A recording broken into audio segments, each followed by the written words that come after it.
Good morning everyone, Asima daily blogging চ্যানেলে আবার একটা নতুন ভিডিওতে আপনাদের সকলকে জানাই স্বাগত। আশা করবো আপনারা সকলেই ভালো আছেন, আমিও ভালো আছি। এখন টাইম হয়ে গেল সকাল 6:30। আর এই যে আমি মিটিং এখন করে দিলাম রুটি, একটু সরষে কেটে দিয়েছি। আর ওর জন্য কালকে ঘুগনিতে রেখেছিলাম, বলেছিল নিয়ে যাবে, ওটা প্যাক করে দিই। চলুন ঝটপট এবার ওর খাবারের জোগাড়টা করি। তো আমি মিটিকে যেহেতু এখন খুব ঠান্ডা, তার জন্য আমি ভাতটা একটু অ্যাভয়েড করছি। তো আমি মিটিকে দিয়ে দিলাম দুধ আর পাউরুটি। আমি আবার চলে এসেছি আজকে দুপুরের লাঞ্চটা নিয়ে। তো আজকে লাঞ্চে কি কি করলাম দেখো। আজকেও বেগুন ভেজেছি, আমি করেছি ফুলকপি আলু মটরশুঁটি দিয়ে একটা তরকারি। এখানে সেদ্ধ ডাল, এটা কিন্তু আমি আজকে তড়কা দিইনি, মানে এখনো তড়কা লাগাইনি আর লাগাবো না। আর এটা করেছি মাছটা ঝাল দিয়া, আলু আর বেগুন দিয়ে। এই হলো আমার দুপুরের লাঞ্চ। আর যেটা হলো, কালকের মাছ এক পিস রয়ে গেছে, সেগুলো গরম করে দিয়ে দেবো। তো চলো, আর তোমাদেরকে বলেছি কেকটার একটা রেসিপি আমি আলাদা করে দেব, তো অবশ্যই সঙ্গে থেকো আর আমার ভিডিও কন্টিনিউ দেখতে দেখো, তাহলেই দেখতে হবে আমি কি কি। তো চলো, এখন হলো টাইম ঘুরতে 1:04। আর আমার রান্না কমপ্লিট হয়ে গেছে, আর আমার একটু ঠান্ডা লেগে গেছে। তো তাও ঝটপট একটু কাচবো, কেচে পরে একটু গায়ে জল লাগবো, সকালে একবার ঢেলেছি জল। তো চলুন, আমার ভিডিওটা আমি দুপুরবেলায় বিকেলে কন্টিনিউ করবো, ঠিক আছে? অবশ্যই সঙ্গে থাকবে না, দেখতে না মানুষ এই ব্লগটা।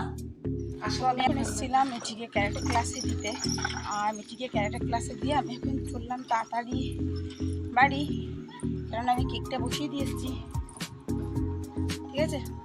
তো চলুন বাড়ি গিয়ে আবার কথা হবে, তাড়াতাড়ি যাই, নাহলে আমার কেকটা আবার রিচ করবে, তো তখন আবার ডেকোরেশনটা না করলে মুশকিল হয়ে যাবে। চলুন সঙ্গে থাকুন আর দেখতে থাকুন আজকে ব্লগটা। তো চলুন, কেকটা আমি আপনাদের সামনেই করে দেখাবো।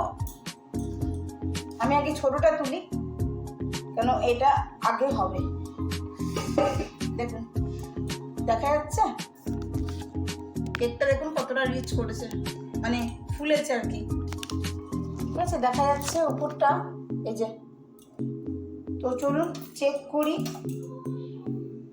আমি একটা ব্যাম্বো স্টিক নিয়ে নিয়েছি, আর এটা মাঝখান বরাবর আমি কাটবো, এখনো কাঁচা আছে, এই যে ক্লিয়ার আসেনি, এখনো কাঁচা আছে। তো চলুন এখনো এটাকে হতে দিই। আবার দিয়ে দিলাম ঢাকা। আর এইটা একবার দেখিয়ে দিই আপনাদেরকে, এটা তো অবশ্যই এখন হবে না, কোনো কথাই নেই।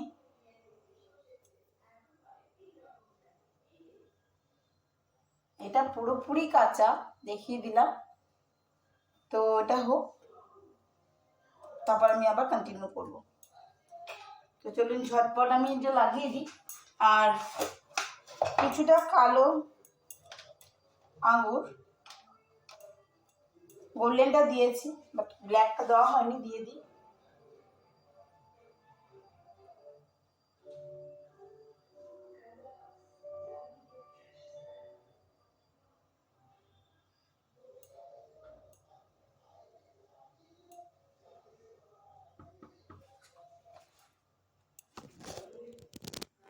তো এই দেখুন, এইভাবেই দেখালাম।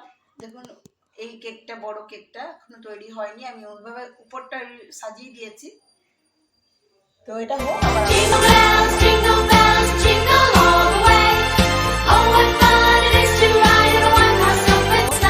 সুন্দর সুন্দর কেক পেতে হলে আমার সঙ্গে আপনাকে অবশ্যই যোগাযোগ করতে হবে। আর আমি আমার নাম্বারটা অবশ্যই আপনাদেরকে পিন করে দেবো। এটা হলো টোটালি এগলেস একটা কেক, আর ক্রিসমাস স্পেশাল ফ্রুট কেক। কেমন লাগছে? প্লিজ আমার নাম্বারটা আমি পিন করে দেবো, অবশ্যই আপনাদের যদি দরকার লাগে তো আমার সঙ্গে আপনারা কন্ট্যাক্ট করতে পারেন। আর আপনাদেরকে আমি এইরকমই সুন্দর সুন্দর কেক উপহার দিতে পারি। তো আজকের মতন এইটুকুই, আবার নতুন একটা ভিডিওতে দেখা হবে, ততক্ষণের জন্য বিদায়, টাটা। কত সহজভাবে আপনাদেরকে কেকটা করে দেখালাম। বাড়িতে প্লিজ কেকটা একবার করে দেখবেন, কেমন লাগলো সেটা আমার সঙ্গে শেয়ার করবেন।